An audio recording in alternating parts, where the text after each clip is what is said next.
Wa min huna yatabayyana khata'a maslakal katsir minal muslimin. Nah, di antaranya kita bisa lihat kekeliruan yang terjadi dalam kehidupan masyarakat kita umat Islam.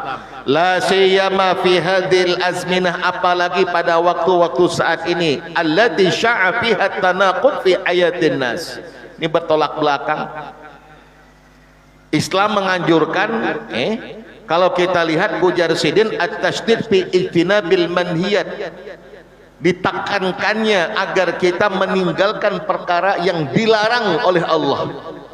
Tapi yang terjadi dalam kehidupan kita, apa yang kita lihat dan saksikan, banyak di antara kita yang kadang tidak peduli dengan apa yang Allah larang, tetap ia kerjakan, yang sekalipun kadang-kadang menyibukkan dengan perkara yang sunnah.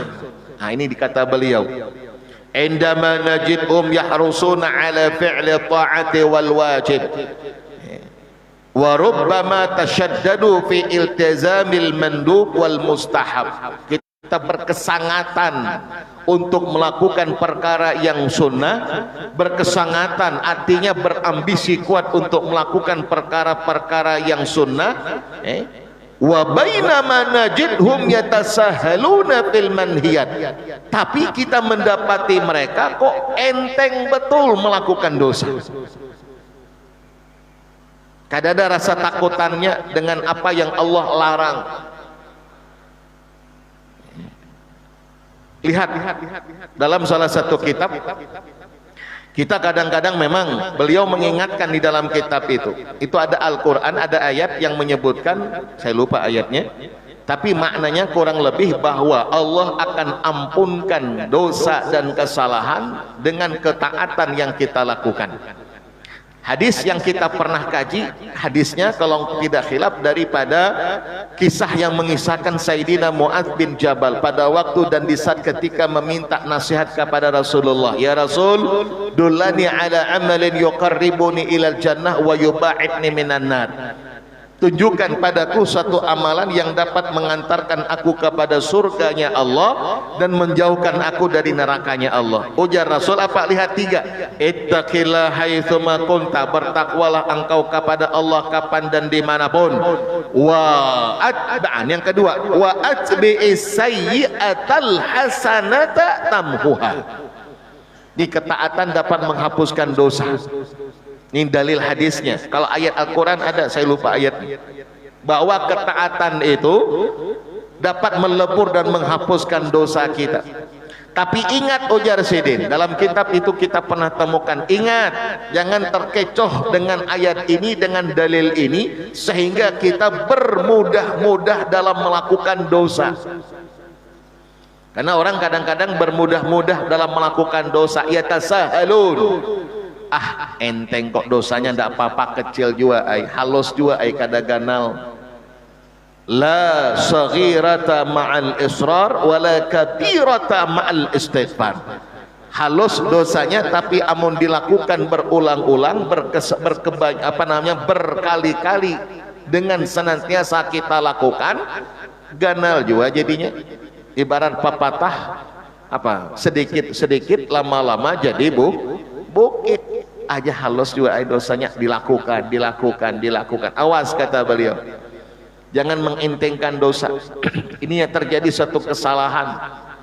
Di dalam kitab itu disebutkan kenapa kita mesti harus berhati-hati dengan dosa dan tidak boleh terkecoh dan kemudian memudahkan kita.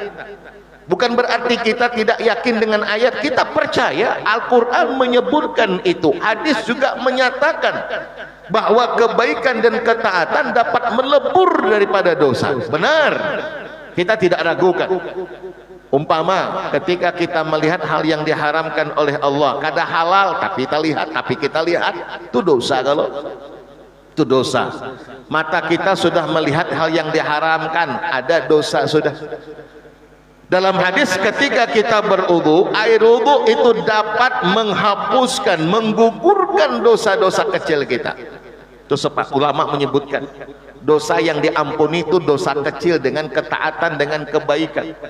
Berwudu kita terhapus, sholat kita terhapus. Lihat dalil yang lain. Ada seorang sahabat datang kepada Rasulullah, irtakabtu dzamba ya Rasul, aqim alayya had. Ya Rasul, saya telah melakukan dosa. Maka dosanya bukan dosa ganal, bukan dosa besar. Minta kepada Rasul untuk menghukum, untuk menetapkan hukuman atas dosanya. Aqim alayya had. Dengan harapan nanti di hari kiamat tak kurang dosanya, tak kurang hukumannya. Maka di dunia ya Rasul, hukum saya atas kesalahan saya. Rasul tidak merespon langsung, karena kesalahannya bukan kesalahan dosa besar. Tidak merespon langsung. Lalu kemudian tiba waktu sholat, beliau sholat. Ini sahabat ikut di belakang. Selesai sholat, ini sahabat kada tinggal diam, langsung kembali mendapati Rasulullah, lalu kembali bertanya dan menginginkan, aqim alayya had ya Rasul. Ya Rasul, hukum saya. Hukum saya ya Rasul, saya telah melakukan kesalahan. Ujar Rasul, ini karena dosanya dosa kecil. Diujar Rasul, sembahyang lah tadi kau. Ini bahasa kita. Umpatkah sembahyang tadi? Ujar ini sahabat, umpat ya Rasul. Ujar Rasul, amunkah itu sudah Allah ampunkan dosamu itu dengan sholat yang baru kamu lakukan. Ini mengisyaratkan ketaatan dapat melebur dosa. Tapi ingat, berapa banyak orang yang melakukan dosa yang sudah tercatat akan dosa yang ia dapatkan atas perbuatannya, lalu kemudian ia melakukan ketaatan, tapi ketaatan yang ia lakukan tidak bisa menghapuskan dosanya. Kenapa? Ketaatannya merdu dah tertolakkan. Nah, ini yang kita khawatirkan. Melihat yang diharamkan satu dosa sudah, lalu kemudian ia berwudu melakukan ketaatan. Ketaatan yang ia kerjakan tidak bernilai di sisi Allah. Bisa jadi mungkin ketika dia lakukan kada sesuai dengan yang diajarkan oleh Rasul, tertolak. Bisa jadi ketika dia melakukan ketaatan, hatinya kada bersih, niatnya bukan karena Allah, karena manusia ingin dipuji, ada riaknya, ada sombongnya, ada ujubnya, sehingga amalannya kada sempurna, merdu tertolakan. Apa iya perbuatan yang kita lakukan yang Allah tolak itu dapat menghapuskan dosa? Kan kada. Maka dosa sudah ada. Nah, ini kata beliau yang harus dihati-hatikan, yang harus kita waspadai. Bukan kita tidak percaya dalilnya, kita yakin iya memang sudah dijanjikan. Tapi yang dapat menghapuskan dosa itu dengan amal soleh yang kita lakukan, yang amal soleh itu bernilai di sisi Allah. Yang kita takutkan kada diterima amalan kita. Maka kita melihat yang diharamkan terus. Kita berwudu kita kada sempurna. Kada kawa menghapuskan dosa kita. Kayak apa hendak menghapuskan, diterima saja kada. Salat kita ternyata ada riaknya, yang kita harapkan pujian manusia bukan ridha Allah. Maka dosa tadi sudah tercatat akan. Maka ini kata beliau yang harus diwaspadai. Jangan kita natasahal, berleha-leha atau meremehkan, mengkerdilkan dosa. Itu satu yang harus dikhawatirkan. Yang kedua kata beliau, apa yang kita khawatirkan sehingga kita mesti tetap waspada, jangan sampai melakukan dosa sekalipun ketaatan itu dapat menghapuskannya. Ujar Sidin, ingat bagaimana Allah ketika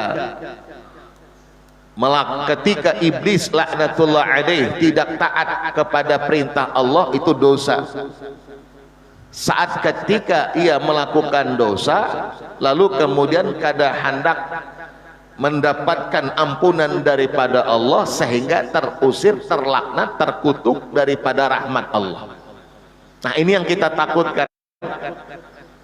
Jangan sampai ketika kita melakukan dosa, lalu kemudian belum sempat kita bertobat, belum sempat kita beramal soleh, lalu kita wafat.